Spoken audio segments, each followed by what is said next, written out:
Assalamualaikum warahmatullahi wabarakatuh, para penonton dimanapun berada, baik di negeri Melayu maupun negeri-negeri lainnya. Di hadapan kita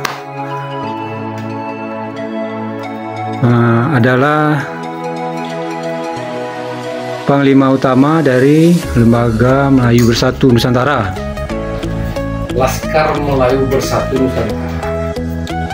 Saya ulangi, di hadapan kita adalah Panglima Laskar Melayu Bersatu Nusantara, Muhammad Uzair. Nah, nanti kita akan menanyakan beberapa hal atau Panglima menerangkan langsung perihal sejarah Lembaga Laskar Melayu Bersatu hingga terbentuknya Lembaga Laskar Melayu Bersatu Nusantara. Kita sangat berharap Laskar Melayu Bersatu ini adalah sebuah wadah yang kokoh atau pondasi yang kokoh sampai kapanpun, sebagai tempat mengangkat marwah baik bangsa Melayu maupun bangsa-bangsa lainnya. Karena seperti kita ketahui, bangsa Melayu seolah mengembara tanpa pengembala. Jadi sangat perlu dimengerti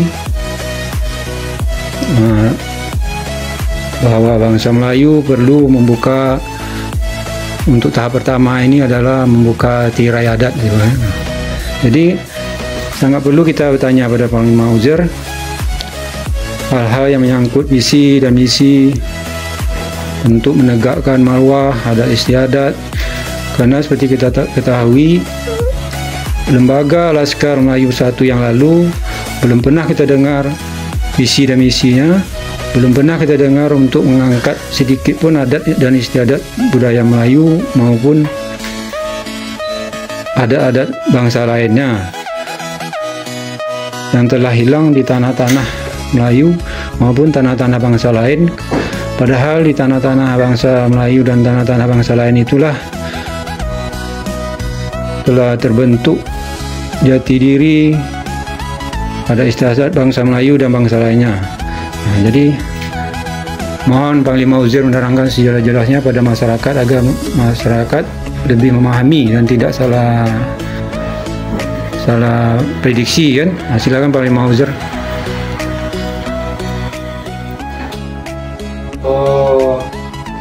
Saya akan menerangkan memulai dari visi. Jadi sebetulnya kita harus luruskan dulu. Kalau visi itu adalah pandangan ke depan. Visi ya. Pandangan ke depan dan tujuan akhirnya ini itulah visi, jangka panjang. Tapi kalau misi adalah cara untuk mencapai visi tadi. Jangka pendek. Misi. Jangka pendek di mana?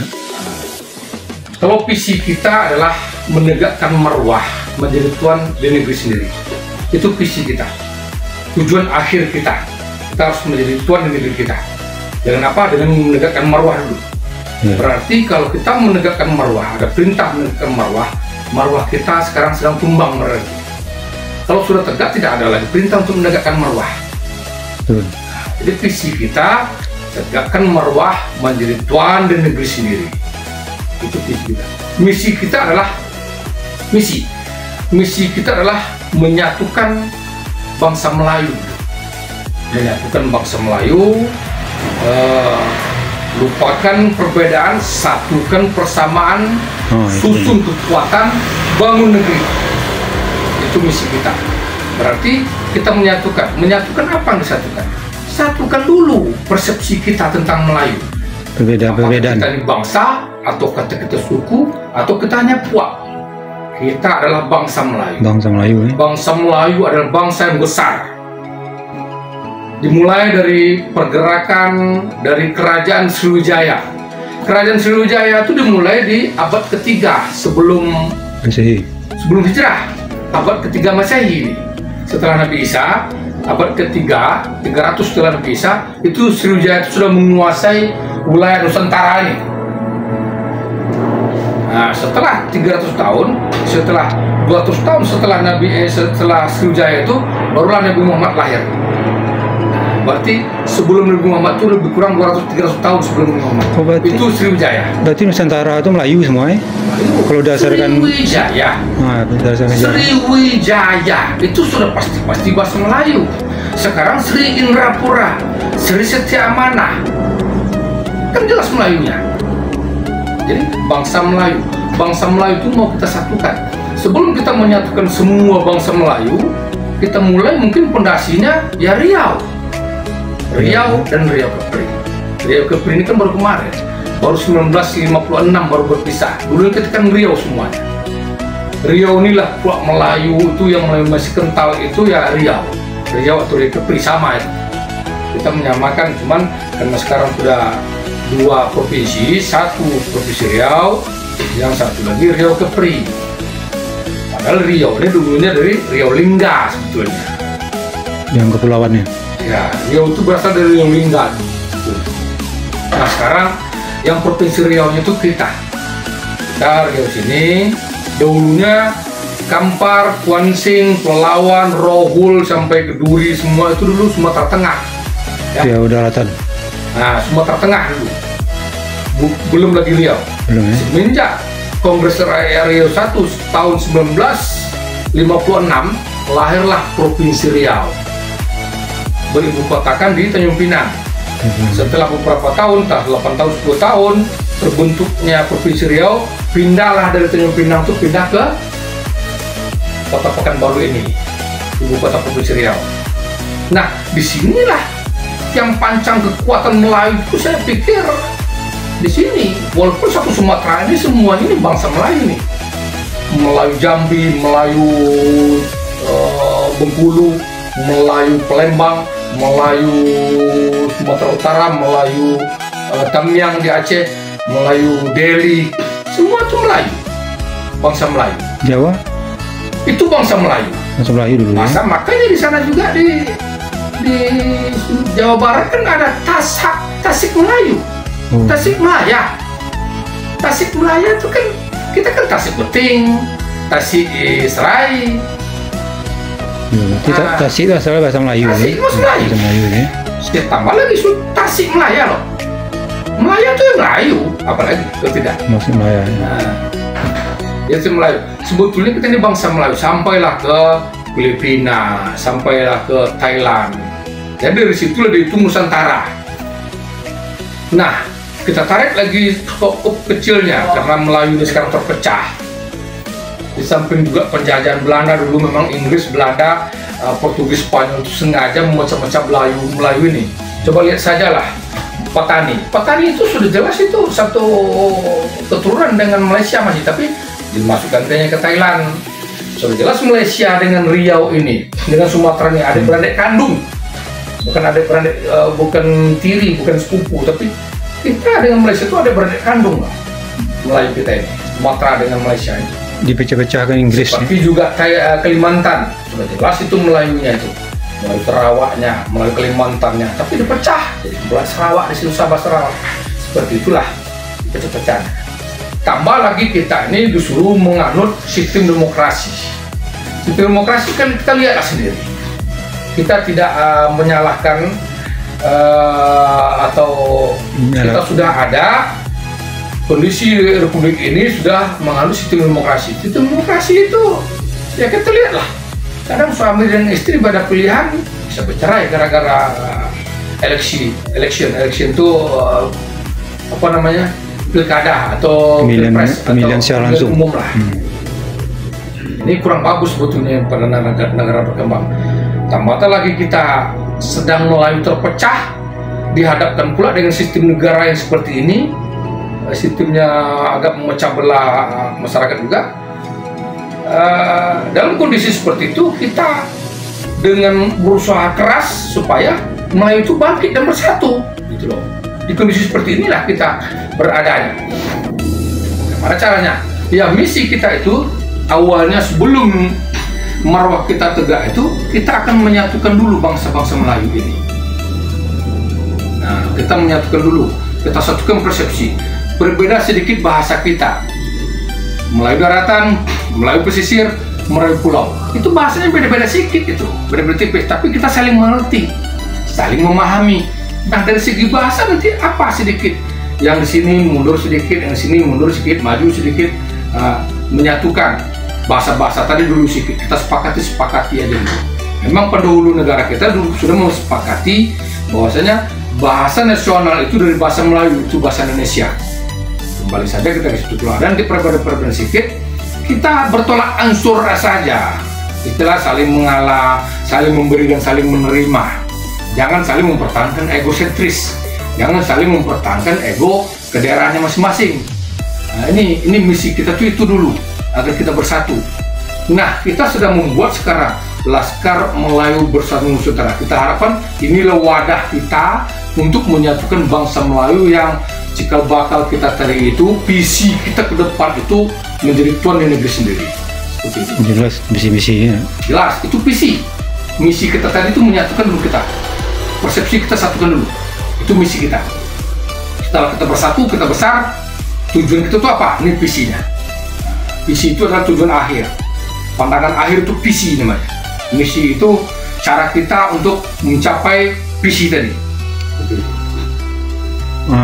Seperti kita tahu dulu lembaga Laskar Melayu Bersatu kan sekarang terbentuk Laskar Melayu Bersatu. Mungkin ada alasannya ya, masyarakat mengetahui, perlu diterangkan oleh Panglima.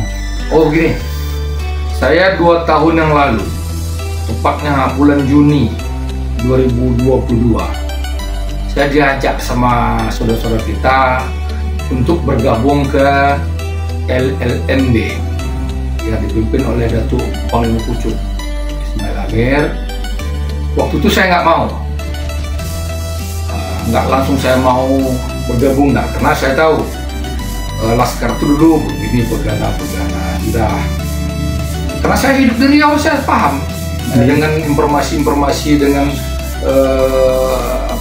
image yang terbangun pada Laskar itu kurang memberikan waktu itu. Itu ingin meluruskan lah ya.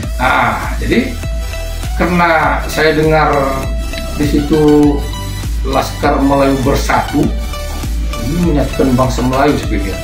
Terus saya bertukar pikiran dengan kawan, lebih kurang 2 bulan, lebih dari 2 bulan saya berpikir. Akhirnya saya putuskan untuk bergabung. Ya, saya putuskan bergabung pada tanggal 19 berapa gitu, di bulan Juni 2022. Saya bergabung. Semenjak saya bergabung, saya dapat mandat. Saya mulailah mengembangkan Laskar ini di Kota Pekanbaru ini khususnya. Bahkan ke daerah-daerah pun saya ikut mengembangkan beberapa tempat. Dari pagi sampai malam, di benak saya ini hanya Laskar. Di pikiran saya bagaimana supaya Melayu bersatu. Itu saja. Jadi dari pagi sampai malam, kemana-mana saya berbicara tentang Laskar.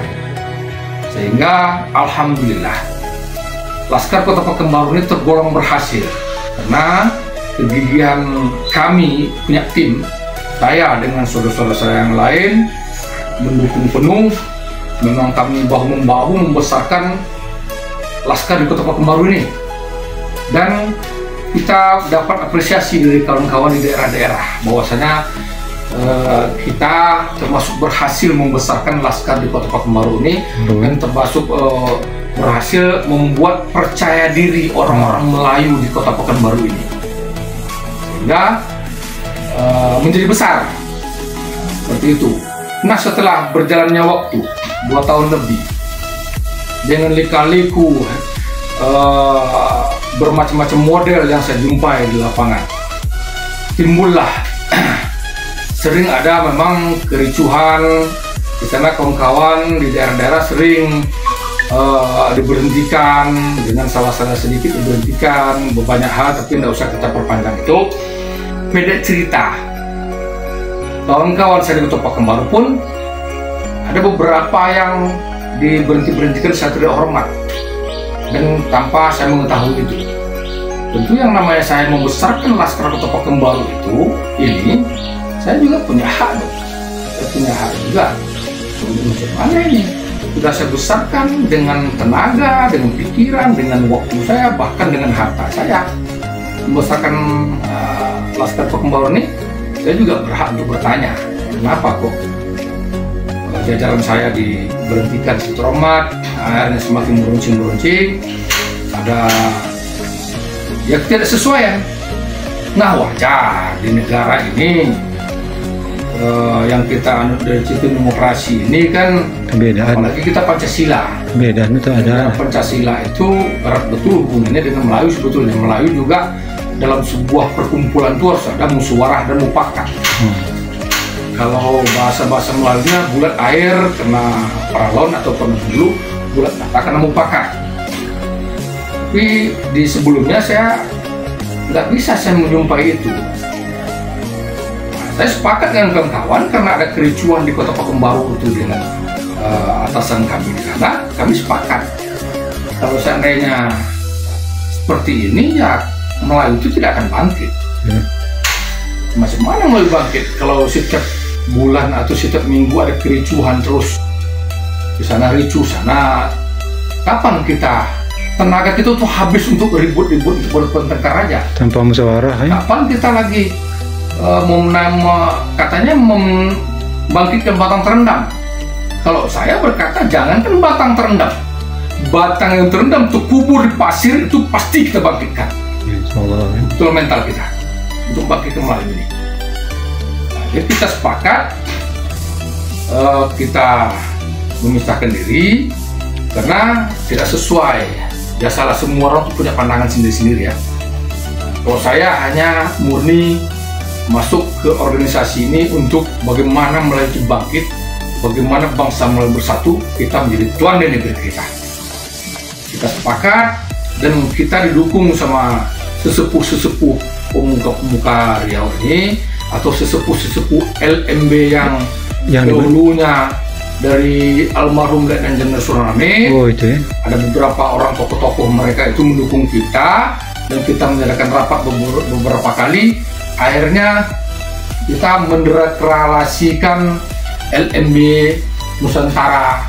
Awalnya LMB Perjuangan menuju sekarang LMB Nusantara di Hotel Angkasa Grandi yang di Jalan Setiabudi.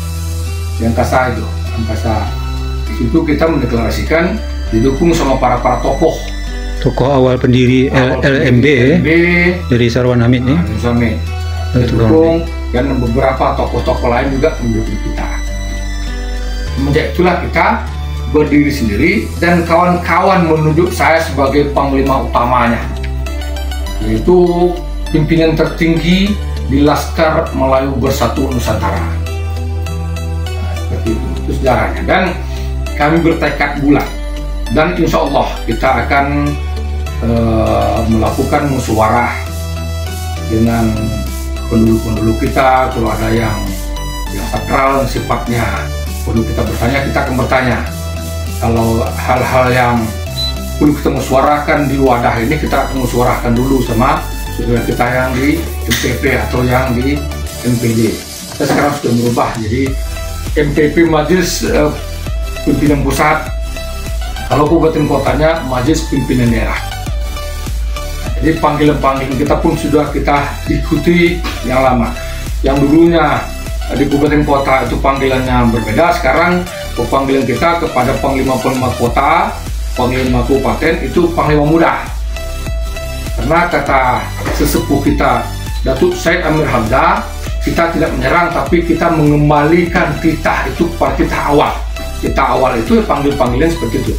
Memang semakin kita ikuti, sebagian kita buat sistem yang baru karena kita menyatukan dua ini, sesepuh LMB zamannya almarhum dan Jenderal Suron Hamid dan LMB yang sekarang yang sudah kita berjalan itu kita satukan. Seperti itu. Jadi kalau boleh saya ngambil kesimpulan kan, lembaga Laskar Melayu Bersatu yang didirikan oleh Datuk Ismail itu tanpa restu dari pendiri-pendiri dari Sarwan Hamid. Kalau saya lihat memang tidak ada. Ya? Karena mereka kan tidak ada di dalamnya satupun. Makanya kalau memang sudah ada restu di sini, tidak mungkin dia memberikan restu ke kita. Nah itu kan. Padahal kita mengetahui LMB ini yang mendirikan Sarwan Hamid kan, pertamanya kan. LMB Sarwan Hamid, Letnan Jenderal Suron Hamid, itu sesepuh Riau. Nah itu. Walaupun kan Jenderal Bintang 3 dari TNI, dan beliau juga pernah menjabat sebagai Dalam Negeri. Masa beliau itulah Riau ini dimekarkan kan sampai memekar seperti sekarang. Masuk Siak jadi kabupaten. Ya Rohil, Kampar jadi Pelawan sama Rohul ya kan. Seperti itu. Pertanyaan terakhir mungkin nih Bang Limo ya. Mungkin Laskar Melayu Bersatu ini ada pijakan adatnya mungkin atau di Sumbar pijakannya, karena kita ketahui di Sumbar itu kuat memegang adat dan tanah-tanahnya juga selamat gara-gara memegang adat gitu kan. Oh ya begini, kalau kita ini kan Melayu itu kita pegang teguh, di mana bumi dipijak di situ langit dijunjung. Jadi kita ini Laskar Melayu Bersatu Nusantara ini, di mana dia berdiri maka akan menjunjung adat-adat setempat itu. Umpama kita Riau, Riau di sini bumi Riau, di sini pula adatnya kita junjung tinggi. Kalau seandainya terbentuk nanti di Minangkabau, ya ada mereka di mana umurnya sebulan. Kalau kita merantau nanti ke Jawa, Jambi, kita nggak boleh membawa adat budaya kita ke sana. Apa budaya Jambi, Melayu Jambi atau Melayu Delhi sana, umpamanya Tengku nanti pergi ke Melayu Delhi sana, jangan bersikeras pula membawa adat kita yang di sini, yang di Kampar, atau adat kita yang di Pelawan, di mana bumi bijak situ yang dijunjung. Masuk di tanah Jawa begitu ya? Di tanah Jawa kan begitu, di Tasikmalaya nanti pergi kita ke sana, atau terbentuk nanti di Surabaya, ya apa kearifan lokal di sana, itu yang akan dijunjung tinggi. Di mana bumi bijak, di situ langit dijunjung. Seperti itu. Yang penting kita menyatukan bangsa Melayu ini, biar percaya diri dulu kita nih, kita ini bangsa besar, nggak boleh lagi kita terpecah-pecah. Oh Sanu itu Minang, Sanu itu Melayu ini, Sanu itu Bengkinang, Sanu itu Jawa, nggak perlu lagi. Tapi kalau kita yang di sini Melayu Riau, ya tinggikan kami Seranting, dulukan kami Selatan. Sama nanti kalau di Sumatera Barat nggak mungkin lah panglimanya orang Siak. Kalau di Jambi tidak mungkin lah panglimanya orang Sumbar, orang Minang.